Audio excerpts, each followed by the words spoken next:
எல்லாருக்குமே happy Sunday. இன்னைக்கு மதியத்துக்கு மேல தான் விளாக் எடுக்கவே ஸ்டார்ட் பண்ணேன். காலை சாப்பாடு இருந்த மீன் குழம்பு, நண்டு கிரேவி இதெல்லாம் வச்சு சாப்பிட்டு முடிச்சாச்சு.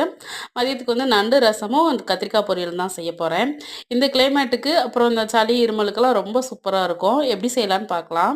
1 1/2 ஸ்பூன் மிளகு, 1 ஸ்பூன் ஜீரகம் போட்டு நல்லா பவுடர் மாரி அரைச்சு எடுத்துக்கலாம். ஒரு பெரிய வெங்காயம் எடுத்திருக்கேன். அதுக்கப்புறம் ஒரு 3 பச்சை மிளகாய். நீங்க சின்ன வெங்காயம் கூட இதில எடுத்துக்கலாம். அதையுமே நல்லா நச்சு எடுத்துக்கணும். நண்டுமே உரல்ல போட்டு ஒண்ணும் பாதியுமா நச்சு எடுத்து வச்சிருக்கேன். சட்டி காஞ்சதுமே கடுகு, ஜீரகம், கருவேப்பிலை, வரமிளகாய் போட்டு பொரிஞ்சதும், இடிச்சு வச்ச வெங்காயம், பச்சை மிளகாய் போட்டு நல்லா வதக்கிட்டு 1/4 ஸ்பூன் மஞ்சத்தூள், இந்த நண்டும் போட்டு நல்லா வதக்கி விட்டுட்டு, இந்த மிளகு ஜீரக பொடியும் போட்டு ஒரு 4 பல்லு பூண்டு தட்டி போட்டிருக்கேன். அதையுமே நல்லா வதக்கி விட்டுட்டு ஒரு 2 தக்காளி அரைச்சு ஊத்தியிருக்கேன். நல்லா பச்சை வாசனை போற அளவுக்கு வதக்கி விட்டுட்டு, புளி தண்ணியும் ஊத்திட்டு, தேவையான அளவு தண்ணி ஊத்தி நல்லா கொதிக்க வச்சுட்டு, உப்பு போட்டு இறக்கிட்டோம்னா, நண்டு ரசம் சூப்பரா ரெடி ஆயிரும். இதுக்கு சைட் டிஷ்ஷா கத்திரிக்காய் பொரியல் தான் பண்ணியிருந்தேன். செம்ம டேஸ்ட்டா சூப்பரா இருந்துச்சு. நண்டு ரசம் நல்லா வாசனையாவும், டேஸ்ட்டாவும் இருந்துச்சு. சூப்பரா சாப்பிட்டு முடிச்சாச்சு. நெக்ஸ்ட் வீடியோல பார்க்கலாம். அது வரைக்கும் பாய்.